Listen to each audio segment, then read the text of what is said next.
ರಾಜ್ಯದ ಮಹಿಳೆಯರಿಗೆ ಗೃಹಲಕ್ಷ್ಮಿ ಯೋಜನೆ ಕುರಿತಂತೆ ಮತ್ತೊಂದು ಮುಖ್ಯವಾದ ಮಾಹಿತಿ.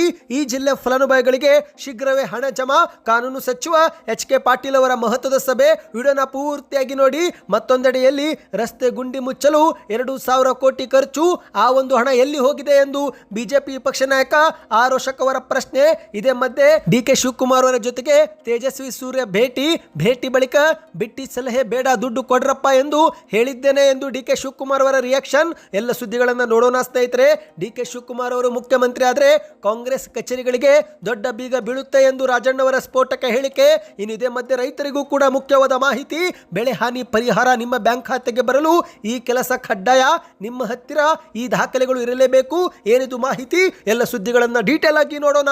ಅದಕ್ಕಿಂತ ಮೊದಲು ನೀವು ನಮ್ಮ ಚಾನಲ್ಗೆ ಮೊದಲು ಬಾರಿ ಭೇಟಿ ಕೊಡ್ತಾ ಇದ್ರೆ ಪ್ರತಿಯೊಬ್ಬರು ವಿಡಿಯೋಗೆ ಲೈಕ್ ಮಾಡಿ, ಚಾನಲ್ಗೆ ಸಬ್ಸ್ಕ್ರೈಬ್ ಮಾಡಿ. ಯಾಕಂದ್ರೆ ಗೃಹಲಕ್ಷ್ಮಿಯಿಂದ BPL ಕಾರ್ಡ್ ವರೆಗೆ ರಾಜ್ಯದಿಂದ ದೇಶದ ರಾಜಕೀಯವರೆಗೆ ಎಲ್ಲ ಮಾಹಿತಿಗಳನ್ನು ಇದೇ ಚಾನಲ್ ಮೂಲಕ ನಿಮಗೆ ತಲುಪಿಸುತ್ತೇವೆ. ಹಾಗಾಗಿ ವಿಡಿಯೋಗೆ ಲೈಕ್ ಮಾಡ್ತಾ ಚಾನಲ್ಗೆ ಸಬ್ಸ್ಕ್ರೈಬ್ ಮಾಡಿಕೊಳ್ಳಿ. ಬನ್ನಿ ಸ್ನೇಹಿತರೆ, ಎಲ್ಲ ಮುಖ್ಯವಾದ ಮಾಹಿತಿಗಳನ್ನು ಡೀಟೇಲ್ ಆಗಿ ನೋಡೋಣ. ಮೊದಲಿಗೆ ನಿಮ್ಮ ಖಾತೆಗೆ ಗೃಹಲಕ್ಷ್ಮಿ ಯೋಜನೆ ಹಣ ಜಮಾವಾಗಿಲ್ಲವೆಂದರೆ ಕಮೆಂಟ್ ನಲ್ಲಿ ಎಸ್ ಎಂದು ಕಮೆಂಟ್ ಮಾಡಿ. ಹೌದು, ಲಕ್ಷಾಂತರ ಫಲಾನುಭವಿಗಳಿಗೆ ಕಳೆದ 3-4 ತಿಂಗಳಿನಿಂದ ಗೃಹಲಕ್ಷ್ಮಿ ಯೋಜನೆ ಹಣ ಜಮೆ ಆಗಿಲ್ಲ. ಹೌದು, ಒಂದು ಕಡೆಯಲ್ಲಿ ಸರ್ಕಾರವೇ ಕಂತುಗಳನ್ನು ಬಾಕಿ ಉಳಿದುಕೊಂಡಿದ್ದು, ಮತ್ತೊಂದೆಡೆಯಲ್ಲಿ ಬಾಕಿ ಕಂತು ಬಿಡುಗಡೆ ಮಾಡಿದ್ರು ಕೂಡ ಕೆಲ ಫಲಾನುಭವಿಗಳಿಗೆ ಹಣ ಜಮವಾಗುತ್ತಿಲ್ಲ. ಈಗಾಗಲೇ ಆಯಾ ಜಿಲ್ಲೆಯ ಜಿಲ್ಲಾಧಿಕಾರಿಗಳು ಸಭೆ ಮೇಲೆ ಸಭೆ ಮಾಡುತ್ತಿದ್ದಾರೆ. ಇದೇ ಮಧ್ಯೆ ಗದಗ ಜಿಲ್ಲೆಯಲ್ಲಿ ಸಚಿವ ಎಚ್.ಕೆ. ಪಾಟೀಲ್ ಅವರು ಕೂಡ ಸಭೆ ಮಾಡಿದ್ದು, ಗೃಹಲಕ್ಷ್ಮಿ ಯೋಜನೆ ಸೇರಿದಂತೆ ಇತರೆ ಗ್ಯಾರಂಟಿ ವಿತರಣೆ ಸೌಲಭ್ಯ ಪ್ರತಿ ಜನರಿಗೆ ಸಿಗಬೇಕು, ವಿಳಂಬವಾದರೆ ನಡೆಯೋದಿಲ್ಲ ಎಂದು ಖಡಕ್ ಎಚ್ಚರಿಕೆ ಕೊಟ್ಟಿದ್ದಾರೆ. ಹೌದು, ಸರ್ಕಾರದಿಂದ ಜಾರಿಗೆ ಆಗಿರುವ ಪಂಚ ಗ್ಯಾರಂಟಿ ಯೋಜನೆಗಳು ಬಡ ಜನರನ್ನು ಆರ್ಥಿಕವಾಗಿ ಸಬಲರನ್ನಾಗಿಸುವ ಸದುದ್ದೇಶ ಹೊಂದಿದ್ದು, ಹಾಗಾಗಿ ಈ ಒಂದು ಯೋಜನೆಗಳ ಸೌಲಭ್ಯ ವಿತರಣೆಯಲ್ಲಿ ವಿನಾಕಾರಣ ವಿಳಂಬವಾಗಬಾರದು ಎಂದು ಗದಗದ ಜಿಲ್ಲಾ ಉಸ್ತುವಾರಿ ಮತ್ತು ಕಾನೂನು ಸಚಿವರಾಗಿರುವ ಎಚ್.ಕೆ. ಪಾಟೀಲ್ ಅವರು ಹೇಳಿಕೆಯನ್ನು ಕೊಟ್ಟಿದ್ದಾರೆ. ಗದಗದಲ್ಲಿ ಜಿಲ್ಲಾ ಪಂಚಾಯತಿ ಸಭಾಂಗಣದಲ್ಲಿ ನಡೆದಂತ ಪಂಚ ಗ್ಯಾರಂಟಿ ಯೋಜನೆಗಳ ಅನುಷ್ಠಾನ ಪ್ರಗತಿ ಪರಿಶೀಲನಾ ಸಭೆಯಲ್ಲಿ ಎಚ್.ಕೆ. ಪಾಟೀಲ್ ಅವರು ಮಾಹಿತಿ ಕೊಟ್ಟಿದ್ದಾರೆ. ನೀವು ಕೂಡ ಗದಗ ಜಿಲ್ಲೆಯವರಾಗಿದ್ದರೆ ಕಮೆಂಟ್ ನಲ್ಲಿ ಎಸ್ ಎಂದು ಕಮೆಂಟ್ ಮಾಡಿ. ಹೌದು, ಕಾನೂನು ಸಚಿವ ಎಚ್.ಕೆ. ಪಾಟೀಲ್ ಅವರು ಮಾತನಾಡಿದ್ದು, ಗ್ಯಾರಂಟಿ ಯೋಜನೆಗಳ ಅನುಷ್ಠಾನದಲ್ಲಿ ಪ್ರಾಮಾಣಿಕತೆ ಇರಬೇಕು, ಆಡಳಿತದಲ್ಲಿ ಪಾರದರ್ಶಕತೆ ಅವಶ್ಯವಾಗಿದ್ದು, ಈ ಒಂದು ನಿಟ್ಟಿನಲ್ಲಿ ಎಲ್ಲ ಅಧಿಕಾರಿಗಳು ಯೋಜನೆಗಳ ಸೌಲಭ್ಯ ಅರ್ಹರಿಗೆ ಒದಗಿಸುವಲ್ಲಿ ಪ್ರಾಮಾಣಿಕವಾಗಿ ಪ್ರಯತ್ನ ಮಾಡಬೇಕು ಎಂದಿದ್ದಾರೆ. ಪಂಚ ಗ್ಯಾರಂಟಿ ಯೋಜನೆಗಳ ಅನುಷ್ಠಾನವು ಆಡಳಿತ ಕ್ಷೇತ್ರದಲ್ಲಿ ಕ್ರಾಂತಿಕಾರಕ ಬದಲಾವಣೆ ತಂದಿದೆ. ಬಡ ಜನರ ಸೇವೆ ಮಾಡಲು ಒದಗಿಸಿದ ಬಹುದೊಡ್ಡ ಅವಕಾಶವಾಗಿದೆ. ಪಂಚ ಗ್ಯಾರಂಟಿ ಯೋಜನೆ ಮಹತ್ವವನ್ನು ಅರ್ಥ ಮಾಡಿಕೊಳ್ಳಬೇಕು ಮತ್ತು ಅವುಗಳ ಪೂರ್ಣ ಪ್ರಮಾಣದ ಅನುಷ್ಠಾನಕ್ಕಾಗಿ ಇಲಾಖಾ ಅಧಿಕಾರಿಗಳು ಜವಾಬ್ದಾರಿಯಿಂದ ಮತ್ತು ಆಸಕ್ತಿಯಿಂದ ಕಾರ್ಯನಿರ್ವಹಿಸಬೇಕು ಎಂದು ಸೂಚನೆ ಕೊಟ್ಟಿದ್ದಾರೆ. ಗದಗ ಜಿಲ್ಲೆ ಒಂದರಲ್ಲೇ ಗೃಹಲಕ್ಷ್ಮಿ ಯೋಜನೆಯಡಿಯಲ್ಲಿ ಜೂನ್ 2025 ಗದಗದಲ್ಲಿ 80,911 ಅರ್ಜಿಗಳು ನೋಂದಣಿಯಾಗಿದ್ದು, ಅದರಲ್ಲಿ 80,447 ಅರ್ಜಿಗಳು ಮಂಜೂರಾಗಿ ಹಣ ದೊರೆತಿದೆ ಎಂದಿದ್ದಾರೆ. ಗದಗದಲ್ಲಿ ಗೃಹಲಕ್ಷ್ಮಿ 99% ಸಾಧನೆ ಆಗಿದೆ ಎಂದು ಎಚ್.ಕೆ. ಪಾಟೀಲ್ ಅವರು ಮಾಹಿತಿ ಕೊಟ್ಟಿದ್ದಾರೆ. ಸ್ನೇಹಿತರೆ, ನೀವು ಕೂಡ ಗದಗದವರಾಗಿದ್ದರೆ ಕಮೆಂಟ್ ನಲ್ಲಿ ಎಸ್ ಎಂದು ಕಮೆಂಟ್ ಮಾಡಿ. ಇನ್ನಿದೀಗ ಎರಡನೇ ಮುಖ್ಯವಾದ ಮಾಹಿತಿಗೆ ಹೋಗೋಕ್ಕಿಂತ ಮೊದಲು ನಿಮ್ಮ ಖಾತೆಗೆ ಗೃಹಲಕ್ಷ್ಮಿ ಯೋಜನೆ ಹಣ ಜಮಾವಾಗಿಲ್ಲವೆಂದರೆ ಕಮೆಂಟ್ ನಲ್ಲಿ ಎಷ್ಟು ತಿಂಗಳು ಆಯಿತು ಮತ್ತು ಯಾವ ಊರು ಎಂಬುದನ್ನು ಕಮೆಂಟ್ ಮಾಡಿ. ಇದರಿಂದ ಒಂದು ಉತ್ತಮ ಫೀಡ್ಬ್ಯಾಕ್ ಸಿಗುತ್ತೆ. ಇನ್ನು ಇದೇ ಮಧ್ಯೆ ಒಂದು ಶಾಕಿಂಗ್ ಮಾಹಿತಿ. ರಸ್ತೆ ಗುಂಡಿ ಮುಚ್ಚಲು 2,000 ಕೋಟಿ ರೂಪಾಯಿ ಸರ್ಕಾರ ಖರ್ಚು ಮಾಡಿದ್ದು, ಆ ಒಂದು ಹಣ ಎಲ್ಲಿ ಹೋಗಿದೆ ಎಂದು ವಿಪಕ್ಷ ನಾಯಕರು ಟೀಕೆಯನ್ನ ಮಾಡಿದ್ದಾರೆ. ಹೌದು, ಬೆಂಗಳೂರಲ್ಲಿ ವಿಪಕ್ಷ ನಾಯಕ ಆರ್ ಅಶೋಕ್ ಅವರು ಕೂಡ ಕಿಡಿಕಾರಿದ್ದಾರೆ. ಡಿ.ಸಿ.ಎಂ. ಡಿ.ಕೆ. ಶಿವಕುಮಾರ್ ಉದ್ಯಮಿಗಳ ಬಗ್ಗೆ ಟೀಕೆ ಮಾಡುತ್ತಿದ್ದಾರೆ. ರಸ್ತೆ ಸರಿಯಿಲ್ಲವೆಂದರೆ ನೀತಿ ಪಾಠ ಹೇಳುತ್ತಿದ್ದಾರೆ. ಬೆಂಗಳೂರಿನಿಂದಲೇ ಎಲ್ಲವನ್ನು ಪಡೆದಿದ್ದಾರೆ ಎನ್ನಲು ಈ ನಗರ ಏನು ಸಿಎಂ ಸಿದ್ದರಾಮಯ್ಯ ಮತ್ತು ಡಿ.ಕೆ. ಶಿವಕುಮಾರ್ ಕಟ್ಟಿ ಬೆಳೆಸಿಲ್ಲ ಎಂದು ಆರ್ ಅಶೋಕ್ ಅವರು ಕಿಡಿಕಾರಿದ್ದಾರೆ. ತೆರಿಗೆ ಕಟ್ಟುವವರಿಗೆ ಪ್ರಶ್ನೆ ಕೇಳುವ ಅಧಿಕಾರವೂ ಕೂಡ ಇರುತ್ತೆ. ಈ ಒಂದು ಹಿಂದೆ ಬಿಜೆಪಿ ಸರ್ಕಾರವಿದ್ದಾಗಲೂ ಇದೇ ಉದ್ಯಮಿಗಳು ನಮಗೆ ಟ್ವೀಟ್ ಮಾಡಿ ಪ್ರಶ್ನೆ ಕೇಳುತ್ತಿದ್ರು. ಆಗ ಅಧಿಕಾರಿಗಳ ಜೊತೆಗೆ ಚರ್ಚೆ ಮಾಡಿ ಕೂಡಲೇ ಹಣ ಬಿಡುಗಡೆ ಮಾಡಿ ರಸ್ತೆ ದುರಸ್ತಿ ಮಾಡಲಾಗುತ್ತಿತ್ತು. ಸಮಸ್ಯೆ ಬಂದಾಗ ತೆಗಳುವುದು ಬಿಟ್ಟು ಸಮಸ್ಯೆಯವರು ಬಗೆಹರಿಸಲಿ. ರಸ್ತೆ ಗುಂಡಿ ಮುಚ್ಚಲು 2,000 ಕೋಟಿ ಖರ್ಚು ಮಾಡಿದ್ದೇನೆ ಎಂದಿದ್ದಾರೆ. ಆದರೆ ನಮಗೆ ಫಲಿತಾಂಶವೇ ಕಾಣುತ್ತಿಲ್ಲ. ಆ ಒಂದು ಹಣ ಎಲ್ಲಿ ಹೋಗಿದೆ, ಇದು ಸರ್ಕಾರ ನೋಡಬೇಕಾಗಿದೆ ಎಂದು ಆರ್ ಅಶೋಕ್ ಅವರು ಹೇಳಿಕೆಯನ್ನು ಕೊಟ್ಟಿದ್ದಾರೆ. ಇದೇ ಮಧ್ಯೆ ಜಾತಿ ಗಣತಿ ಸಮೀಕ್ಷೆ ಮಾಹಿತಿ ನೀಡದವರಿಗೆ ಕಾಂಗ್ರೆಸ್ ಸರ್ಕಾರ ಧಮಕಿ ಹಾಕುತ್ತಿದೆ. ಇದು ರೌಡಿಸಂ ಮಾಡುವ ಸರ್ಕಾರ ಎಂದು ಆರ್ ಅಶೋಕ್ ಅವರು ವಾಗ್ದಾಳಿಯನ್ನ ಮಾಡಿದ್ದಾರೆ. ಕಾಂಗ್ರೆಸ್ ಸರ್ಕಾರ ನಡೆಸುತ್ತಿರುವ ಜಾತಿ ಸಮೀಕ್ಷೆಯಲ್ಲಿ ಎಲ್ಲರೂ ಕೂಡ ಭಾಗವಹಿಸಿಲ್ಲ. ಇನ್ಫೋಸಿಸ್ ಸುಧಾಮೂರ್ತಿ ಜಾತಿ ಸಮೀಕ್ಷೆಗೆ ಮಾಹಿತಿ ನೀಡಲವೆಂದ ತಕ್ಷಣವೇ ಸಿಎಂ ಸಿದ್ದರಾಮಯ್ಯ ಮತ್ತು ಶಿವರಾಜ ತಂಗಡಗಿಯವರು ಧಮಕಿ ಹಾಕಿದ್ದಾರೆ. ಸರ್ಕಾರವೇ ಇಲ್ಲಿ ರೌಡಿಸಂ ಮಾಡ್ತಿದೆ, ಮಾಹಿತಿ ನೀಡುವುದು ಜನರ ಇಚ್ಛೆ ಆಗಿರುತ್ತೆ.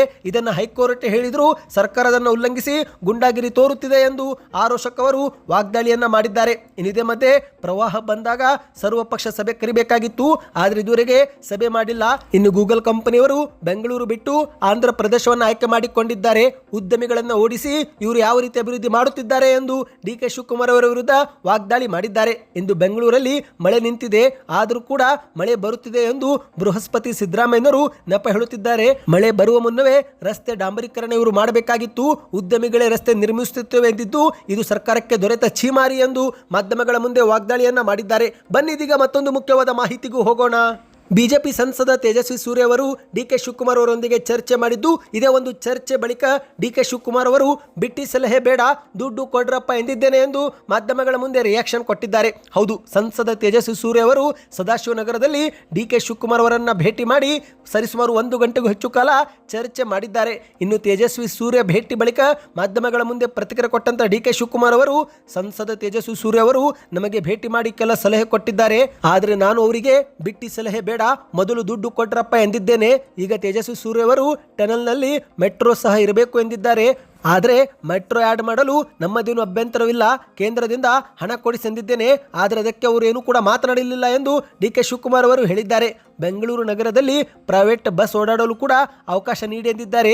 ಈಗಿರುವ ವೆಹಿಕಲ್ನೇ ಹೆಚ್ಚಿಗೆ ಆಗಿದ್ದು ಇನ್ನೂ ಹೆಚ್ಚು ವಾಹನಕ್ಕೆ ಪರ್ಮಿಷನ್ ಕೊಡಿಸಲು ಆಗಲ್ಲ ಎಂದು ನಾನು ಅವರಿಗೆ ಹೇಳಿದ್ದೇನೆ. ಅವರು ಒಂದು ದೊಡ್ಡ PPT ರೆಡಿ ಮಾಡಿಕೊಂಡು ಬಂದಿದ್ರು, ಅವರ PPT ನೋಡಿ ನಾನು ಅಧಿಕಾರಿಗಳಿಗೆ ಈಗ ಕಳುಹಿಸಿಕೊಟ್ಟಿದ್ದೇನೆ. BMLT ಫೀಡರ್ ಬಸ್ ಕೂಡ ಮಾಡಬೇಕು ಎಂದಿದ್ದಾರೆ. ನಿಮ್ಮ ಕಾಲದಲ್ಲಿ ಏಕೆ ಮಾಡಿಲ್ಲ ಎಂದು ನಾನು ಅವರಿಗೆ ಪ್ರಶ್ನೆ ಮಾಡಿದೆ ಎಂದು DK ಶಿವಕುಮಾರ್ ಅವರು ಪ್ರತಿಕ್ರಿಯೆಯನ್ನು ಕೊಟ್ಟಿದ್ದಾರೆ. ಇದೀಗ ತೇಜಸ್ವಿ ಸೂರ್ಯ ಅವರು ಸಬ್ ಅರ್ಬನ್ ರೈಲು ಕೂಡ ಹೆಚ್ಚಿಗೆ ಆಗಬೇಕು ಎಂದಿದ್ದಾರೆ. ಅದಕ್ಕೆ ನಾನು ಒಂದಷ್ಟು ದುಡ್ಡು ಕೊಡಿಸಿ ಏನೇನು ಬೇಕೋ ಮಾಡೋಣ ಎಂದೇ.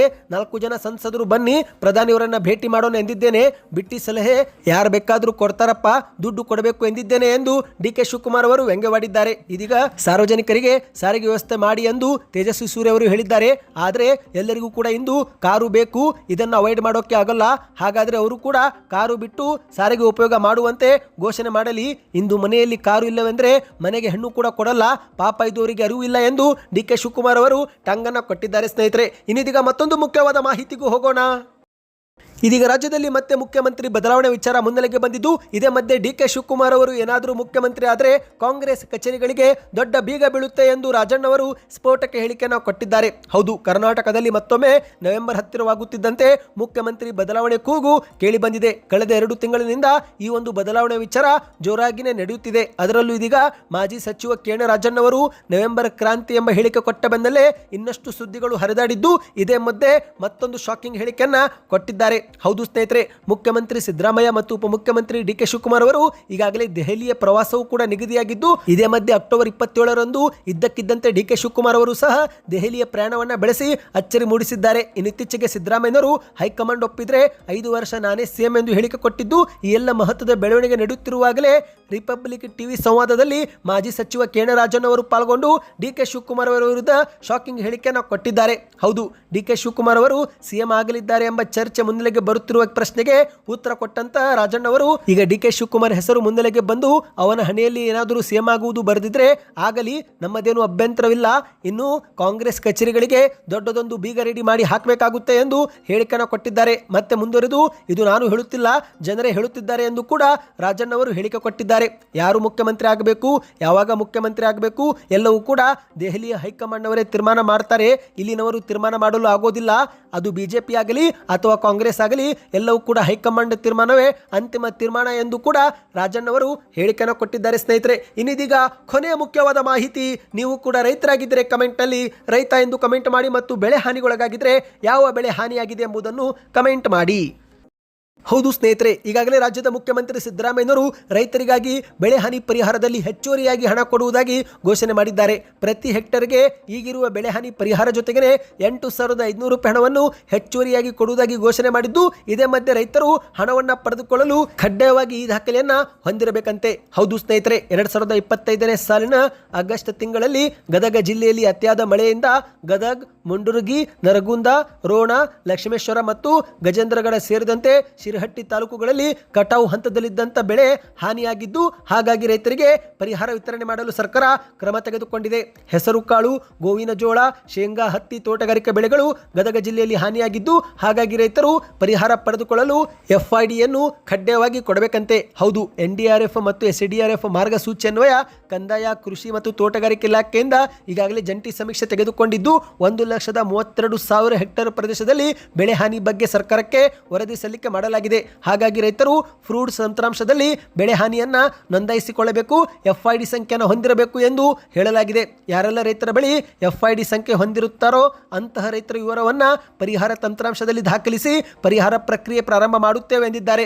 ನೇರವಾಗಿ ರೈತರ ಬ್ಯಾಂಕ್ ಖಾತೆಗೆ DBT ಮುಖಾಂತರ ಹಣ ಮೊತ್ತ ಜಮಾವಾಗುತ್ತೆ ಎಂದು ಹೇಳಲಾಗಿದೆ ಸ್ನೇಹಿತರೆ. ಹಾಗಾಗಿ ಬೆಳೆ ನಷ್ಟವಾಗಿರುವ ರೈತರು ಬೆಳೆ ಹಾನಿ ಪರಿಹಾರ ಪಡೆದುಕೊಳ್ಳಲು ಕಡ್ಡಾಯವಾಗಿ FID ಯೊಂದಿಗೆ ತಾವು ಹೊಂದಿರುವ ಎಲ್ಲ ಸಾಗುವಳಿ ಜಮೀನುಗಳನ್ನು ಲಿಂಕ್ ಮಾಡಿಸಬೇಕು ಮತ್ತು FID ದಾಖಲಿಸಿದ ಜಮೀನುಗಳಿಗೆ ಮಾತ್ರ ಸರ್ಕಾರದಿಂದ ಪರಿಹಾರ ಸೌಲಭ್ಯ ಸಿಗುತ್ತೆ ಎಂದು ಹೇಳಲಾಗಿದೆ. ನೀವು ಕೂಡ ರೈತರಾಗಿದ್ದರೆ ಕಮೆಂಟ್ನಲ್ಲಿ ರೈತ ಎಂದು ಕಮೆಂಟ್ ಮಾಡಿ ಸ್ನೇಹಿತರೆ. ಈ ಎಲ್ಲ ಮಾಹಿತಿ ಇಷ್ಟವಾಯ್ತಾ? ಹಾಗಾದರೆ ವಿಡಿಯೋಗೆ ಲೈಕ್ ಮಾಡಿ, ನಿಮ್ಮ ಅನಿಸಿಕೆಗಳನ್ನು ಕಮೆಂಟ್ ಮಾಡಿ.